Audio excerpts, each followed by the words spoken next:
ಇನ್ನು ದಾವಣಗೆರೆಯಲ್ಲಿ 7.5 ಲಕ್ಷ ಮೌಲ್ಯದ ದಾಳಿಂಬೆ ಹಣ್ಣನ್ನು ಕಳ್ಳತನ ಮಾಡಿದ್ದಾರೆ ಅಂತ ಒಂದು ಬ್ರೇಕಿಂಗ್. 2 ಎಕರೆಯಲ್ಲಿ ಬೆಳೆದಿದ್ದ ದಾಳಿಂಬೆ ಹಣ್ಣನ್ನು ಕಳ್ಳತನ ಮಾಡಿದಾರಂತೆ. ಸುಮಾರು 7.5 ಲಕ್ಷ ಮೌಲ್ಯದ ದಾಳಿಂಬೆ ಹಣ್ಣು ಕಳವಾಗಿದೆ. ದಾವಣಗೆರೆಯ ಜಗಳೂರು ತಾಲೂಕು ಹಿರೇಮಲ್ಲನಹೊಳೆ ಗ್ರಾಮದಲ್ಲಿ ಈ ಘಟನೆ ನಡೆದಿರೋದು. ರವಿಕುಮಾರ್ ಎಂಬ ರೈತನಿಗೆ ಸೇರಿದ್ದ ದಾಳಿಂಬೆ ಬೆಳೆ ಇದು. ಇನ್ನೇನು ಕಟಾವು ಮಾಡಬೇಕಾಗಿತ್ತು. 10 ಲಕ್ಷ ಬಂಡವಾಳ ಹಾಕಿ ಒಳ್ಳೆ ಬೆಳೆಯನ್ನು ಪಡೆದಿದ್ದ ಈ ರೈತ ಪಾಪ.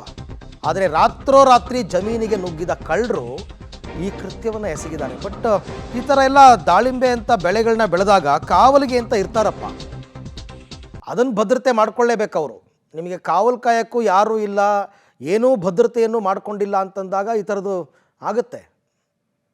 ಕಾಸ್ಟ್ಲಿ ಬೆಳೆಗಳು ಅಂತಂದಾಗ ಅದನ್ನು ಪ್ರೊಟೆಕ್ಷನ್ ಮಾಡ್ಕೋತಾರೆ ಸಾಮಾನ್ಯವಾಗಿ, ತಂತಿ ಬೇಲಿ ಹಾಕ್ಕೊಂಡು ಅಥವಾ ಕಾವಲು ಕಾಯ್ಕೊಂಡು ಇರಬೇಕು. ಅದರಲ್ಲೂ ಈ ಕಟಾವಿಗೆ ಬರ್ತವಲ್ಲ, ಇನ್ನೇನು ಕೊಯ್ಲಿಗೆ ಬಂತು ಅಂದಾಗ ಆ ಟೈಮಲ್ಲಿ ಹೆಚ್ಚೆಚ್ಚು ಭದ್ರತೆ ಮಾಡ್ತಾರೆ.